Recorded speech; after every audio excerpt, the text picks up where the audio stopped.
ಯುದ್ಧದ ಪರಿಣಾಮದಿಂದಾಗಿ ದೇಶದಲ್ಲಿ LPG cylinder ಬೆಲೆಯಲ್ಲಿ ಏರಿಕೆಯಾಗಿದ್ದು ಪೂರೈಕೆಯಲ್ಲಿಯೂ ವ್ಯತ್ಯಯ ಉಂಟಾಗಿದೆ. ಪ್ರತಿ ತಿಂಗಳ ಮೊದಲ ದಿನದಂದು ತೈಲ ಕಂಪನಿಗಳು ಬೆಲೆಯನ್ನ ಪರಿಷ್ಕೃತಗೊಳಿಸುತ್ತವೆ.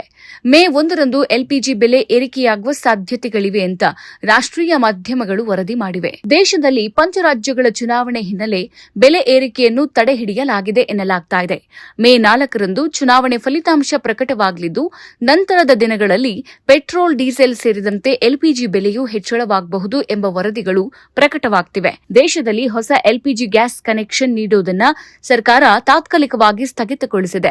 ಸದ್ಯ ಅಸ್ತಿತ್ವದಲ್ಲಿರುವ ಗ್ರಾಹಕರ ಬೇಡಿಕೆಯನ್ನು ಪೂರೈಸುವತ್ತ ಕೆಲಸ ಮಾಡಲು ಪೆಟ್ರೋಲಿಯಂ ಸಚಿವಾಲಯ ನಿರ್ದೇಶನ ನೀಡಿದೆ. ಈ ಹಿನ್ನೆಲೆ ಮೇ ತಿಂಗಳಿನಲ್ಲಿಯೂ ಹೊಸ ಗ್ರಾಹಕರಿಗೆ ಎಲ್ಪಿಜಿ ಸಂಪರ್ಕ ಸಿಗುವುದು ಅನುಮಾನ ಅಂತ ಹೇಳಲಾಗ್ತಿದೆ. ಎಲ್ಪಿಜಿ ಪೂರೈಕೆಯಲ್ಲಿ ವ್ಯತ್ಯಯ ಉಂಟಾದ ಹಿನ್ನೆಲೆ ಸರ್ಕಾರ ಬುಕಿಂಗ್ ನಿಯಮಗಳಲ್ಲಿಯೂ ಬದಲಾವಣೆಯನ್ನ ತಂದಿದೆ. ನಗರ ಪ್ರದೇಶದಲ್ಲಿ ರೀಫಿಲ್ಲಿಂಗ್ ಅವಧಿಯನ್ನ 25 ದಿನಕ್ಕೆ ಮತ್ತು ಗ್ರಾಮೀಣ ಪ್ರದೇಶದಲ್ಲಿ 45 ದಿನಗಳ ಅಂತರವಿರಬೇಕು. ಈ ನಿಯಮದಿಂದ ಇನ್ನು ಮುಂದೆ ತ್ವರಿತವಾಗಿ ಸಿಲಿಂಡರ್ ಬುಕ್ ಮಾಡೋಕೆ ಸಾಧ್ಯವಾಗಲ್ಲ. ಪೂರೈಕೆಯಲ್ಲಿ ಪಾರದರ್ಶಕತೆ ತರೋಕೆ ಒಟಿಪಿ ಆಧಾರಿತ ವಿಚಾರಣಾ ವ್ಯವಸ್ಥೆಯನ್ನು ಸಂಪೂರ್ಣವಾಗಿ ಕಡ್ಡಾಯ ಮತ್ತು ಶಾಶ್ವತಗೊಳಿಸಲಾಗ್ತಾ ಇದೆ. ಗ್ರಾಹಕರು ತಮ್ಮ ನೋಂದಾಯಿತ ಮೊಬೈಲ್ ಸಂಖ್ಯೆ ಮೂಲಕ ಬುಕ್ ಮಾಡಬೇಕು. ಕೋಡ್ ನೀಡಿದ ನಂತರವೇ ಸಿಲಿಂಡರ್ ವಿತರಣೆ ಮಾಡಲಾಗುತ್ತೆ.